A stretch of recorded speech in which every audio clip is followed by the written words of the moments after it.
Bonjour, je m'appelle Mathéo, j'ai 15 ans. Ma mère est comédienne et mon père aussi est au chômage. Et la lumière du jour est... Difficile à croire, mais ce jeune comique à l'humour acéré n'a que 15 ans. Il se produit plusieurs fois par mois sur des scènes parisiennes. Et s'il est très jeune, son style, lui, est loin d'être enfantin. C'est parce que dans mon lycée, en fait, c'est des dépravés, mais vraiment. Ils boivent, ils fument, ils se droguent. Enfin, seulement les garçons, pas les filles. Parce que quand t'es enceinte, faut faire gaffe.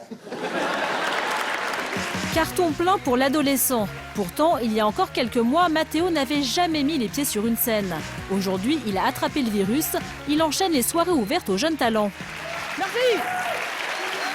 J'ai toujours voulu monter sur scène, faire rire les gens, voir la mine du premier rang parce que je vois pas plus loin qui sourit. Ça fait toujours plaisir.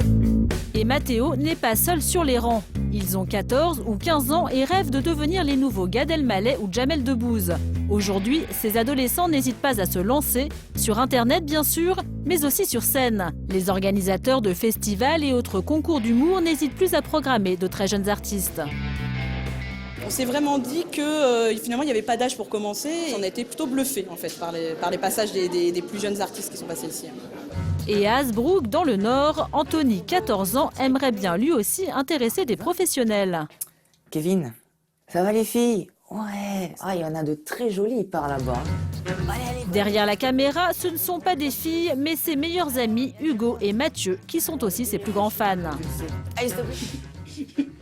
S'il répète aussi sérieusement, c'est parce que ce soir, il participe à un concours d'humoristes. Et à seulement 14 ans, Anthony espère bien décrocher la première place. C'est pas quoi? Il est trop craquant. Je suis sûre qu'il peut gagner. Bah ouais, on y croit, nous. Et ils ne sont pas les seuls à y croire. Depuis un an, Anthony met ses prestations en ligne sur son blog et ça cartonne. Depuis sa création, j'ai 6648 visites et 756 commentaires. Tu es très bien parti, continue. Continue comme ça, mon pote, tu es très marrant. J'ai beaucoup de commentaires très positifs. Résultat, Anthony se sent pousser des ailes et espère un jour arriver au niveau de son héros, Gad Elmaleh. C'est mon rêve, oui.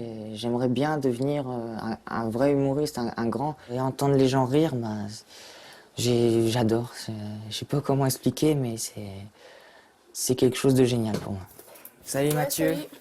Passe un bon week-end. Allez, sors-tu là, Si ses amis ont tout de suite cru en lui, sa vocation d'humoriste a en revanche surpris ses parents. C'est quelqu'un qui est assez réservé, qui est assez timide. C'est l'image qu'il me donne à la maison. Quand je l'ai vu sur scène, je me suis dit non, c'est pas lui, je l'ai pas reconnu. Je l'ai vu se déplacer avec une telle aisance que j'ai été surpris et agréablement surpris. Et, je me suis dit, ouais, j'étais scotché là.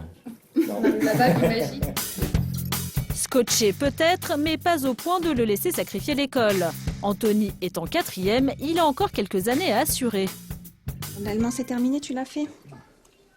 Et quand il s'agit des études, sa mère est intraitable. On lui permet de se présenter donc effectivement à ses concours, ses tremplins, mais en parallèle, donc on reste vigilant sur son travail scolaire. L'objectif, c'est quand même qu'il ait une planche de sortie, entre guillemets. Je sais que devenir humoriste, c'est pas facile, donc j'ai un métier de secours. J'aimerais partir dans conducteur de train. Mathéo, lui, n'a pas prévu de porte de sortie. Alors, pour percer, il travaille d'arrache-pied. C'est sur sa mère, Bénédicte, qu'il teste ses nouveaux sketchs. J'avais voulu chercher la maison du bonheur. J'avais voulu chercher la maison. Bénédicte a beau être sa mère, elle ne lui fait pas de cadeau. Elle est très mauvais public. Bah, je suis pas mauvais public, mais Elle rigole pas beaucoup. il est prêt à tout après. Il peut affronter n'importe quelle scène. Si Bénédicte est exigeante, c'est parce qu'elle-même est comédienne. Son fils est encore en seconde au lycée. Elle veut qu'il comprenne à quel point ce métier est difficile. Sa crainte, qu'il se contente de son petit succès. Ils sont au chôme du. Du jour au lendemain, ils peuvent le trouver. Ça peut s'arrêter, quoi, puisque c'est vraiment un peu phénomène dû à son âge, à la mode. Et puis... Mais comme je pense qu'il a un vrai talent derrière, qui prendra la relève en temps voulu, je pense que ça va. Maintenant, il y a encore beaucoup de travail à faire et tout. C'est sur ça aussi que je le recadre un peu, quoi. Mais le travail, ça ne fait pas peur à Mathéo. En plus de ses sketchs, il écrit aussi une série qu'il espère vendre à la télévision. Certains acteurs lui ont déjà dit oui, et pas des moindres. Salut. Ça va bien? Salut. Ça va, Joël? Patrick. Salut Pascal. Ces acteurs, les voici, Patrick Braoudé et Pascal Selem. Aujourd'hui, ils ont rendez-vous pour une première lecture des dialogues. Et vous allez voir, ça déménage. Tais-toi! T'as pas la parole! T'as pas la parole! Voilà, t'as pas la parole! T'as pas la parole! On les connaît, les types comme toi! On les connaît, les types comme toi, tu vois. Ça fait un peu me pète chaud. Les comédiens jouent le jeu à fond, mais ce n'est pas pour faire plaisir à Mathéo. Ils ont réellement été bluffés par le scénario. Quand on reçoit un scénario d'un ado de 15 ans, on se dit il y a peut-être quelque chose, mais on se dit que les choses vont pas être abouties, que les dialogues vont pas être formidables. Et Mathéo, il a balayé ça assez rapidement quand même. C'était bien barré, c'était bien écrit, c'était rigolo et bien trash comme j'aime. Il est parti pour faire quelque chose de bien. Comment avez-vous fait pour arriver aussi vite, inspecteur? Méthode américaine. Qui est la victime, c'est toi? C'est Madame Rousseau, professeure de mathématiques. Prochaine étape pour l'adolescent, démarcher les chaînes de télévision avec son projet sous le bras. Alors retenez bien ce visage, car une chose est sûre, un jour, petit Mathéo deviendra grand. Pour Anthony, c'est le grand jour. Plus que quelques heures avant le début du concours, à la clé, la possibilité de monter son propre spectacle dans un théâtre de la région. C'est vrai que j'ai envie de gagner. La pression monte, mais ça devrait aller. Tout à l'heure, Anthony affrontera 8 candidats et surtout le jugement impitoyable de la salle, car ce soir, c'est le public qui vote. Et voici son principal adversaire, Valentin, 23 ans. C'est le genre de film où tu regardes même pas vraiment, mais tu sais comment ça va se finir de toute façon. Un Hugh Grant, il va l'emballer dans tous les cas. Dès le début du sketch, la salle est morte de rire. Pour Anthony, c'est loin d'être gagné. Voilà, on accueille maintenant Anthony. Faites un tonnerre d'applaudissements à 14 ans. Anthony Stewart. Bonsoir tout le monde, bonsoir. Dans la salle, toute sa famille est là, ses parents, mais aussi ses tantes et ses cousins, sans oublier leur fameuse pancarte d'encouragement.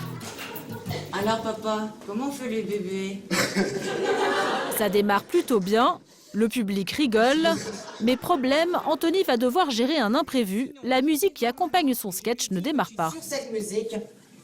Sur cette musique.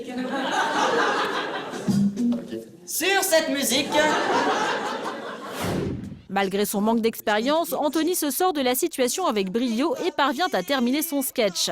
Mais cela suffira-t-il? Merci. Anthony finit sous les applaudissements. Pour ses parents, c'est un soulagement. Malgré les petits couacs qu'il y a eu, les petits incidents, il a su rebondir, il n'a pas lâché le morceau, il a repris tout de suite. Et ça, je dis que pour lui, c'est très très bien ça. Il ne reste plus qu'à attendre les résultats des votes. Après 2 heures d'attente, le verdict tombe enfin. J'ai vu plein de choses vraiment bien. Et donc le verdict est tombé. C'est Valentin. Valentin. C'était à craindre, Anthony est donc battu par son principal concurrent. Mais Valentin a 23 ans, ça laisse à Anthony une dizaine d'années pour progresser. Notre humoriste en herbe reste philosophe. Pas déçu d'avoir perdu, de toute façon. J'ai pu jouer une deuxième fois mes sketchs et ça fait plaisir. Ce qu'on a envie de lui dire, c'est quand même bravo de toute façon. Donc, qu'il ne se décourage pas, qu'il continue, qu'il évolue. Il a été courageux d'aller jusqu'à... sur scène devant tout le monde. Ouais, Hein. d'aller sur scène jusqu'ici. Anthony, comme Mathéo, ont du courage, mais surtout du talent à revendre. Et l'intérêt de commencer jeune, c'est qu'on a tout son temps pour percer.